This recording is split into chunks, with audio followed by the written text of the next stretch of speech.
¿En serio crees que no? Bueno, y continuamos aquí en Cuestiones y Contrapuntos, estábamos hablando ahí en el corte, y estamos con nuestro primer invitado de hoy, con Federico Achava, el candidato a intendente de Pilar por el Frente de Todos. Gracias por estar acá, Federico. Muchas gracias por la invitación. Te decía que acá tengo algunos datos de Pilar, ¿no? Como 360.000 habitantes, convive el country con barrios, vos decías bien que no eran villas, pero barrios, digamos, con necesidades, y están pegados uno al lado del otro, un presupuesto de casi 7.000 millones de pesos, 20% de cloaca. Yo te decía que tenía acá 36% de agua potable, pero me decís que es generoso, que hay mucho menos cantidad de agua potable.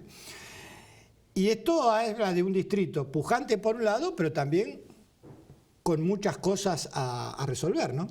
No, sin lugar a dudas, si uno analiza las potencialidades que tiene Pilar, piensa en ese Pilar que tiene el parque industrial más grande de la Argentina, piensa en ese Pilar que creció a partir de la llegada a la ruta panamericana y que fue un boom inmobiliario a donde se asentó mucha parte del establishment de la Argentina.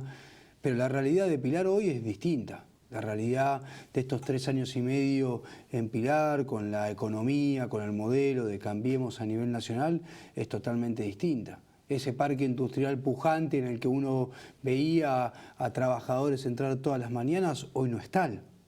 Me acuerdo que hace poco tiempo teníamos un parque industrial en el que teníamos que buscar distintas alternativas y formas de acceso porque realmente se complicaba mucho para llegar a la fábrica para los trabajadores. Hoy ese parque industrial está al 40% de su potencial industrial. Y la verdad que genera muchísima tristeza ir a ese parque industrial y ver galpones enormes parados sin poder trabajar.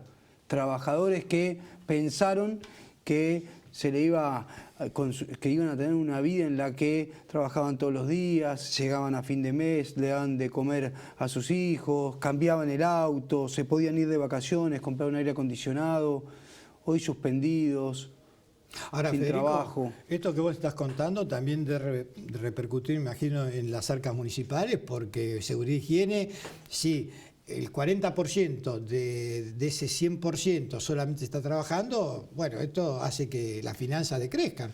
No, sin lugar a dudas, pero también hay que tener en cuenta que nosotros tenemos un intendente que es de Cambiemos, que copió el mismo modelo que Macri, que su preocupación principal fue la de recaudar. Entonces, aumentó las tasas por encima de la inflación, generó más asfixia a nuestros comercios.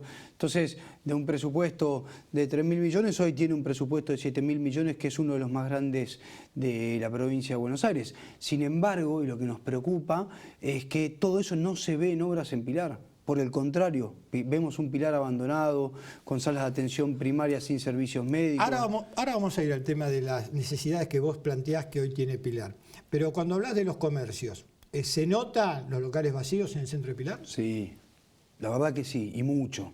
No hay un solo comercio en el que uno no entre y te diga, nosotros teníamos 3 o 4 trabajadores, hoy lo atiendo yo porque no llego de otra manera a mantenerlo abierto. La cantidad de locales en alquileres o locales con las persianas bajas en el centro de Pilar, en Del Viso, en Presidente Derqui, en el corredor comercial de Villarrosa, realmente genera una tristeza enorme y obviamente es producto de las políticas públicas de Cambiemos de estos años. Pilar tiene un potencial, como vos lo describías, totalmente distinto. Lamentablemente, con este modelo de gobierno es muy difícil. Ahora, el gobernador en estos días hace mucho hincapié en que en la obra pública y sobre todo en el tema de los asfaltos, ¿no es cierto? Es más, hace poco en un programa dijo que hoy los pobres estaban contentos porque podían ir con sus zapatillas blancas y no chapalear barro. En Pilar, ¿se ha visto, digamos, el asfalto? Lo que nosotros vemos es que ellos salen ahora en campaña con una campaña diciendo obras de verdad, como si el aumento de la pobreza en estos últimos años no fuese de verdad, como si el aumento de la desocupación en la provincia de Buenos Aires no fuese de verdad, como si el deterioro en la salud pública no fuese de verdad, si la faltante de los medicamentos en los hospitales públicos para nuestros jubilados no fuese de verdad. Yo lo que creo que Cambiemos tiene que tomar análisis de la dimensión real del desorden que han generado en términos económicos, porque fundamentalmente atrás de esos números que tanto le gusta mirar a Cambiemos, hay personas de carne y hueso que sufren esas políticas O sea, públicas. vos decís que el asfalto está, pero paralelamente la gente tiene una vida peor que antes cuando no sabía ese asfalto. En Pilar, por lo menos, el asfalto está a medias. Hay muchísimos lugares que todavía no tienen asfalto. Y además, de vuelta, yo creo que Cambiemos plantea una discusión electoral en base a obras, hacen una campaña en base a promesas de un futuro mejor que va a venir, empiezan con la campaña del verso de que no pudieron solucionar unas cosas pero que después las van a hacer, en Pilar ahora con distintas maniobras modificando el padrón electoral, seguramente con la campaña sucia. ¿Cómo modificando el padrón electoral? Bueno, personas que estaban acostumbradas a votar en familia en una misma escuela, hoy tienen que irse hasta otra localidad, más de 10 kilómetros, a votar. ¿A quién afecta eso? Al más humilde, al que se tiene que tomar un colectivo, 2 colectivos para ir a votar un domingo en día de elección, con lo caro que está la SUBE. ¿Realmente creen que Cambiemos está facilitando lo que nos está pasando en Pilar? Es grave. El intendente Ducoté pidió modificaciones de los circuitos electorales y nos encontramos todos los días con familias que no están en el padrón, con votantes que votaban y están acostumbrados a votar en la escuela cerca de su localidad y se tienen que ir hasta otra. La clásica, la familia que se juntaba para ir a votar todos juntos. O sea, vos estás convencido de que cuanta más gente vaya a votar, ¿va a ser mejor para la oposición? Yo estoy convencido que la gente va a ir a votar a decirle basta al modelo de Cambiemos, que va a ir en Pilar a decirle basta al abandono de las políticas públicas que ha implementado el intendente Ducoté. Estoy convencido que nosotros tenemos que hacer que la gente vote, porque lo que escuchamos, Carlos, en las calles es que la gente no para más, no va para más. ¿Y cuál es tu idea en caso de que la gente con su voto te ponga al frente del municipio? ¿Cuáles serían las 3 primeras medidas que tomarías como intendente? La podría sintetizar en una: volver a poner un Estado presente. ¿Qué es un Estado presente? Es un Estado que esté en las escuelas públicas haciendo lo que tiene que hacer, mantenimiento de los establecimientos educativos y con el sistema alimentario escolar, dándole de comer a los pibes en caso de que tengan la necesidad. Un Estado presente es un Estado que esté en la sala de atención primaria, no solamente para pintarlas por afuera, sino fundamentalmente para garantizar servicios médicos. Nosotros tenemos, por ejemplo, una deuda histórica en Monterrey, en la sala de atención primaria de Monterrey, que la población demanda un pediatra. Nunca pasó en 3 años y medio. Nosotros tenemos que llegar a esas poblaciones vulnerables con los servicios médicos para garantizar el derecho a la salud. ¿Qué es un Estado presente? Un Estado que cuide el espacio público. Pero en cualquier lugar público lo elemental es que haya un clínico, un pediatra y un traumatólogo, digamos. En Pilar eso no es parte de la realidad. Y nosotros la queremos transformar, justamente lo que tenemos vocación política, queremos que justamente se abandone esta política de Cambiemos, de la campaña de la promesa, la manipulación electoral o ahora la campaña sucia para tapar una realidad durísima de 3 años y medio, y volvamos a tener una política que tenga la vocación real de transformar la realidad en favor de la gente. En las últimas elecciones, vos me estabas diciendo recién fuera de cámara que llegó a la intendencia Ducoté por 7.000 votos, una cosa así. Eso fue en el 2017. En el 2017. En el 2017. Votos. ¿Y en el 2015 cómo fue la elección? ¿Te acordás? No, nosotros en Pilar tuvimos una interna muy dura entre el ex intendente Zúcaro y José Molina, y ganó Ducoté junto con un montón de otros intendentes en el conurbano de la provincia de Buenos Aires. O sea que la diferencia se achicó en el 2017 de lo que fue en el 2015. Sí, en Pilar fue uno de los municipios en los que Cambiemos justamente bajó en cantidad de votos con respecto al 2015, y es donde nosotros efectivamente pudimos subir como espacio político, como el Frente de Todos con respecto al 2015. ¿Por qué lograron en Pilar ustedes la hazaña, digamos, de siendo oposición tener una sola lista, cuando en general, cuando hay oposición, hay internas, hay otros mecanismos, y sin embargo ustedes en Pilar lograron ir con una sola lista? Creo que lo primero y principal es porque escuchamos al pueblo de Pilar, que nos planteó como premisa fundamental la unidad. La unidad para terminar con esta gestión del intendente Ducoté que tan mal le está haciendo a los pilarenses. Creo también que fue un proceso de 3 años y medio, que a partir del 2015, como todo espacio que perdió, se atomizó, que tuvimos una interna en el 2017 que a nosotros nos tocó ganar, y que desde ese momento hasta ahora tuvimos vocación todo el tiempo de tratar de representar a la mayor cantidad de pilarenses. Creo que hubo muy buenos gestos de distintos dirigentes políticos de Pilar, justamente para conformar la unidad, porque entendíamos que lo prioritario hoy es discutir las políticas públicas con Cambiemos. Nosotros tenemos que discutir ideas. En esa lista de concejales que se armó en Pilar, digamos, ¿es gente proveniente de distintos sectores? De distintos sectores, de sectores de la política, de la juventud, de movimientos sociales, de la rama de la educación. Nosotros lo que estamos convencidos es que cualquier espacio político tiene que tratar de representar de la mejor manera y más amplia a la ciudadanía.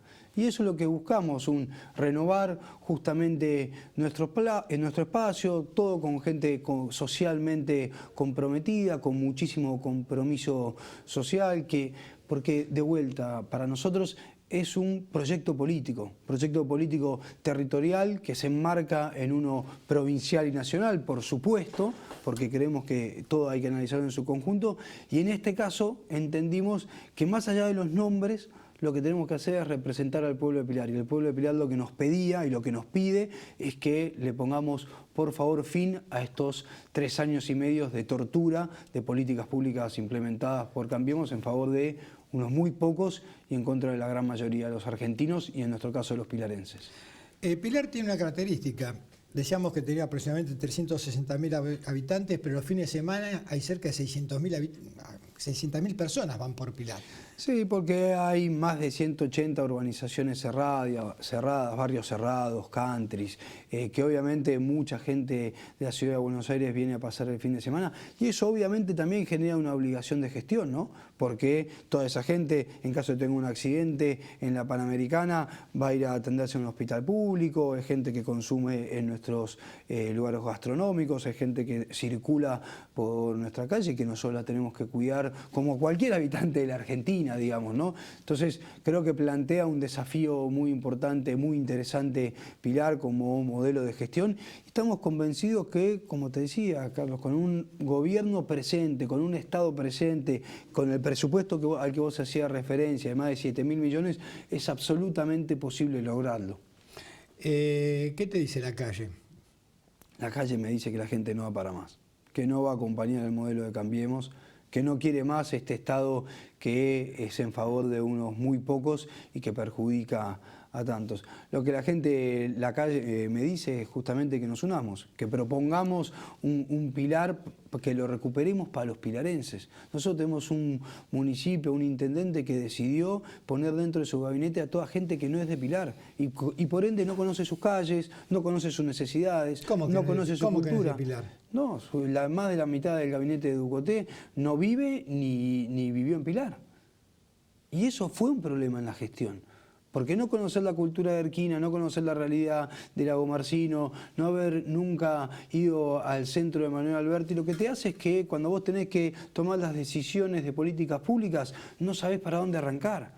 El desconocimiento es bastante conflictivo. Sí, ocurre eso. Por eso nosotros creemos que justamente hay que recuperar Pilar para los pilarenses, volver a poner un Estado que realmente el pilarense se siente orgulloso de que le está solucionando los problemas, porque son muchas veces cosas muy pequeñas, acompañar un deportista que quiere representar a Pilar, en algún barrio determinado mejorar la luminaria de la plaza para que vuelva a ser un lugar lleno de vida y un lugar de encuentro para la familia. Uno sabe acompañar cuáles son los centros de las localidades que tienen un pequeño corredor comercial, iluminarlo bien para que la gente, por ejemplo, ahora en invierno de 6 a 8 no tenga miedo de ir hasta el comercio de la esquina, sino que puede ir tranquilo. Eso favorece al vecino y favorece al comerciante. Y entonces volvemos a generar una actividad distinta en Pilar. Nosotros queremos un municipio que realmente el pilarense pueda decir, me están representando. Con Cambiemos, con el intendente de Ducoté, que prefirió siempre seguir la línea de Cambiemos y nunca defender, por ejemplo, con el tema de las tarifas a los pilarenses, se hace muy difícil. Vamos a recordarle nuestros teléfonos. Sí. Nuestro teléfono para que se puedan comunicar es 156-517-6612. Y quería hacer una pregunta, teniendo en cuenta la cantidad de femicidios que hubo en Pilar, los que recuerdo en este momento, Mayra Belén en Manzanares, Claudia Schaffer en un country de Pilar, quería preguntarle quiénes se integran la lista de mujeres a concejales y cuáles serían las propuestas en materia de género si llegara a ganar. Mira, como primer cuestión, nosotros en Pilar tenemos en el peronismo, la presidenta del PJ es mujer. Nuestra lista es la única lista en Pilar que tiene como primer candidata concejal a una mujer, que es Lourdes Filgueira Rizzo. Y la tercera en nuestra lista, que es Victoria Machado, es justamente una de las compañeras militantes de una de las organizaciones políticas de Pilar, que se ocupa de las cuestiones de género y particularmente las cuestiones de violencia de género, porque, como bien señalaba, es uno de los temas centrales de Pilar, fundamentalmente hace un par de años que viene siendo conocido Pilar por distintos casos de femicidio y obviamente está todo relacionado, ¿no? Volver a generar políticas públicas en favor de la gente, hoy en día, por supuesto, tiene que ver con generar políticas públicas con perspectiva de género. Federico, gracias por haber venido. Muchísimas gracias por la invitación. Nos vamos a un corte y al regreso estamos con nuestro segundo invitado de hoy, con otro Federico, pero este es Federico González, encuestador, politólogo. Vamos a ver en qué anda el tema de las encuestas hoy en día.